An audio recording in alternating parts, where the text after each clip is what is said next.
there, wonderful students. We're going to continue our last minute preparations for 8th grade. And we're just going to spend a couple of days this week looking back at the equations that I know you're going to feel familiar with. We'll start out with some one-step equations. And of course, you're doing this with me.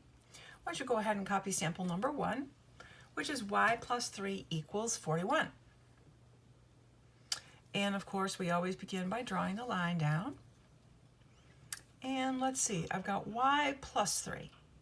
I will need to subtract 3 from both sides to get the variable all by itself. Y equals 41 minus 3, 38. So what should your work look like?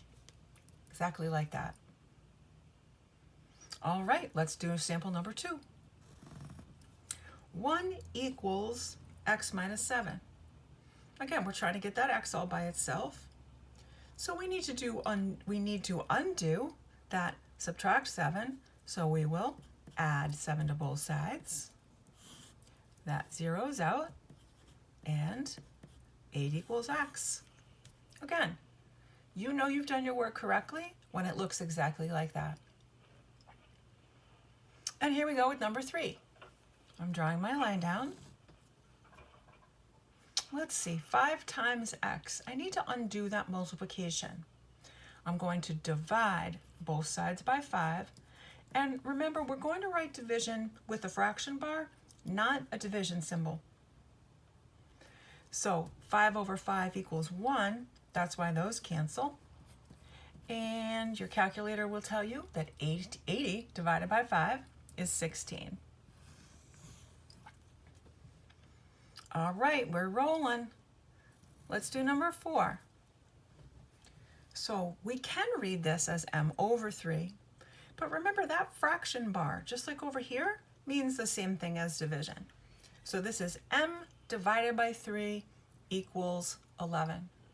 If I want to undo that division, I need to multiply both sides by 3, which I will do right here. Those will cancel out, and I'm left with m equals 11 times 3 is 33. All right, there's our first 4 samples. We're going to do 4 more, except we're going to work on 2-step equations now. And let's see, sample number 5 says 2g minus 1 equals 5.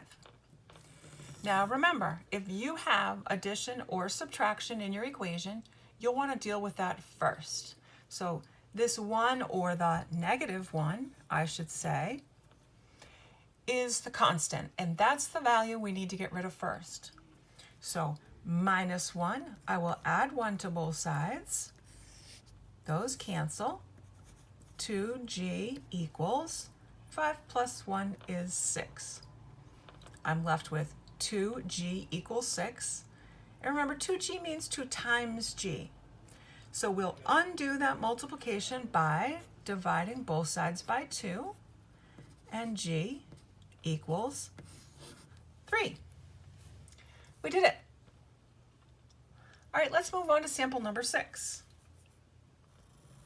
I'm going to draw my line straight down, and let's see.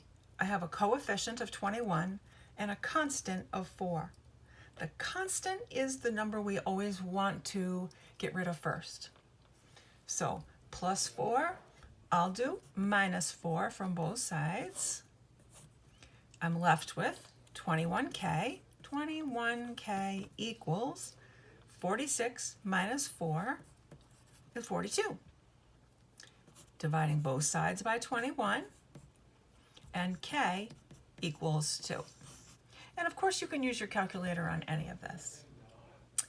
Let's do sample number 7 now. All right, I'm trying to get that r all by itself. I have the coefficient, the number that comes right in front of the variable, and I have my constant, the celebrity that's all by itself. So since this is a positive 3, I will subtract 3 from both sides to zero that out. 27 minus 3 is 24 equals, I'm left with that 6r. 6r means 6 times r. I'm dividing both sides by 6, and r equals 4. I bet you're remembering this very well. All right, last sample, number 8. I've got 90 equals 19m minus 5. The 19 is my coefficient. The minus 5 is my constant. Always going to get rid of that constant first. Since it's minus 5 or a negative 5, I'm adding 5 to both sides. And I am left with 90 plus 5 is 95 equals 19m. I'm dividing both sides by 19, and m equals 5. So we've done a bazillion of these. I'm hopeful that they feel very familiar to you. And I'm giving you 1, 2, 3, 4, 5 to do independently. And you'll want to copy those down each individually. And if you are unsure what to do, please look at our samples. They're very, very much like these independent ones. Best of luck with this. I know you're going to do a great job, and we'll talk soon. Take care, kids.